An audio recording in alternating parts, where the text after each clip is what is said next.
Hello বন্ধুরা, আসসালামু আলাইকুম। আমার মনে যা বলে আমি মোহাম্মদ নজিবুল হোসেন শিবা চলে এসেছি দ্বিতীয় ব্লগ নিয়ে সৌদি আরবে। তো কালকে প্রথম ভিডিও দেখছেন, আমি সৌদি আরবে হঠাৎ চলে আসলাম।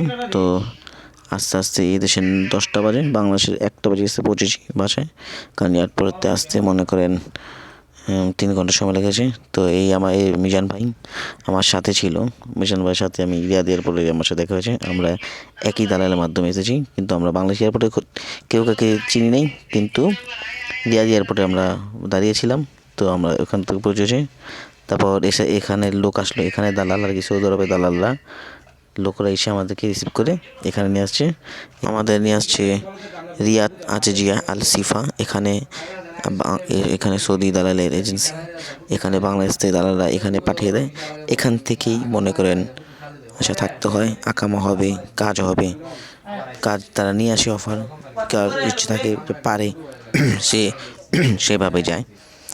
সো তার একদিন তো এইভাবে কিছু, তারপর দিন বিকালে হাঁটতে পেরেছি আমি। এই নিয়ে লাইন থাকবই। তো নতুন আসছি, নতুন বন্ধুবান্ধব, ভাই ব্রাদার সবই একটা আন্তরিক সাদেক আর কি। কী বলবো, মনে হয় না যে আমি তাদের সাথে প্রথম দেখা করছি, মনে হচ্ছে আগেই পরিচিত। তো মিজান ভাইয়ের ছোট মিজান ভাইয়ের ভাগ্নি জামাই আমাদের হোটেলে নিয়ে আসলো, সৌদি হোটেলে খ্যাপসা খাওয়ার দাওয়াত দিল, খ্যাপসা খাওয়াচ্ছে। তো খ্যাপসা হচ্ছে বাংলাদেশের বিরিয়ানির মতো আর কি। তো খেলাম, ভালোই লাগলো, একটা ভালো ট্রিট দিয়ে দিল। সৌদি আরবে আসার পরে 2 দিনের মাথায় খ্যাপসা খেয়ে ফেললাম, ভালোই লাগছে। তো আমরা যে জায়গায় আসছি সেখান থেকে এখানে অনেক দূর, অনেক পায়ে হেঁটে এসেছি। তো যাওয়ার সময় ট্যাক্সি ভাড়া করে যেতে হবে। মিজান ভাইয়ের ভাগ্নি জামাই ট্যাক্সি ভাড়া করে দিল। তো আমরা গন্তব্যে পৌঁছে যাব। আজকের জন্য এতটুকুই। আমাদের সাথে সজীব আছে, মিজান ভাই আছে, তার ভাগ্নি জামাই আছে। আমরা ভালো একটা সময় কাটালাম।